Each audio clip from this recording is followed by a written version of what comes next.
Hello YouTube family, આજે આપણે બનાવશું સમોસા. સમોસા માટે આપણે બાફેલા બટેકા, ઝીણી સમારેલી ડુંગળી, આદુ લસણ મરચાંની પેસ્ટ અને બાફેલા વટાણા લઈ લીધા છે. હવે આપણે થોડું તેલ લઈ લેવાનું છે. તેલ ગરમ થાય એટલે આપણે ઝીણી સમારેલી ડુંગળી નાખી દઈશું.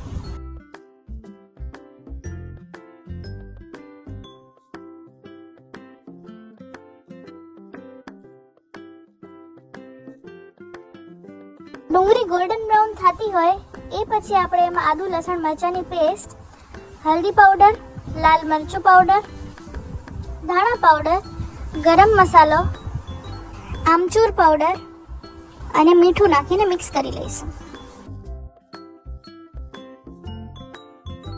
તમે જોઈ શકો છો આપણા જે મસાલા છે એ પ્રોપરલી મિક્સ થઈ ગયા છે. હવે આપણા જે બાફેલા બટેકા હતા એ આપણે એમાં નાખી દઈશું અને એ ભેગા જ આપણે જે બાફેલા વટાણા હતા એ બી આપણે એમાં નાખી દેવાના છે. અને અહીંયા આપણો મસાલો એકદમ સરખી રીતે મિક્સ થઈ ગયો છે તો આપણે આમાં ધાણા નાખી અને ફરી પાછું એને મિક્સ કરી લઈશું. અને ફેમિલી, તમે જોઈ શકો છો આ છે આપણું મેદાનો લોટ, જે કે આપણે 15 થી 20 મિનિટ સુધી સેટ કરવા રાખી દીધું હતું. ત્યાર સુધી આપણે સમોસાનો મસાલો બનાવી લીધો હતો. 15 થી 20 મિનિટ પછી આપણે પાછું એને ગૂંથી લીધું છે અને આવી રીતે એના લોયા બનાવી લીધા છે. હવે આને આપણે રોટલીના શેપમાં ગોળ ગોળ વણી લેવાનું છે.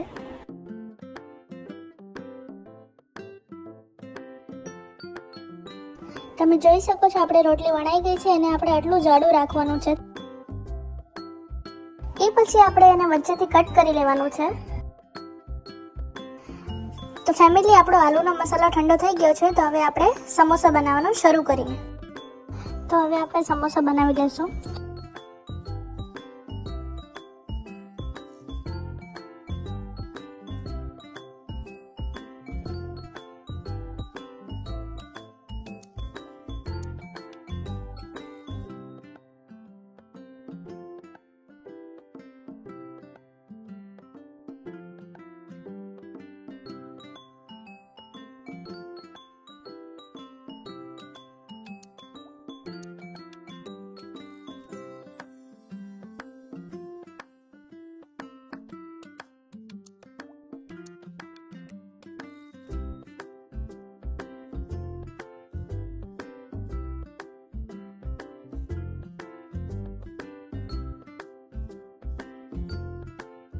તમે જોઈ શકો છો આપણે સમોસાને પાણીથી સીલ કરી લીધા છે તો એ તેલમાં તળતા વખતે ખુલી ના જાય અને મસાલો ના નીકળે એટલે આપણે થોડું થોડું પાણીથી એને સીલ કરી લીધું છે. તમે પણ આને પાણીથી સીલ કરી શકો છો, પણ યાદ રાખજો પાણી થોડું થોડું જ લગાડવાનું છે, વધારે નથી લગાડવાનું. અને એને સરખી રીતે આપણે પ્રેસ કરીને બંધ કરી લઈશું તો આપણો મસાલો બહાર ના નીકળે તેલમાં તળતી વખતે.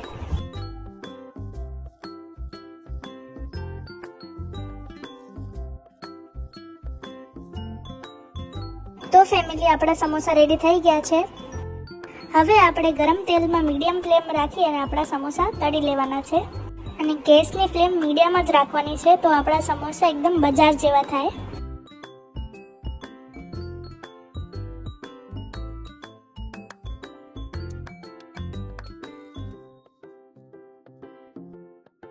ફેમિલી, તમે જોઈ શકો છો આપણા યમી ટેસ્ટી પંજાબી સમોસા રેડી છે. એન્જોય.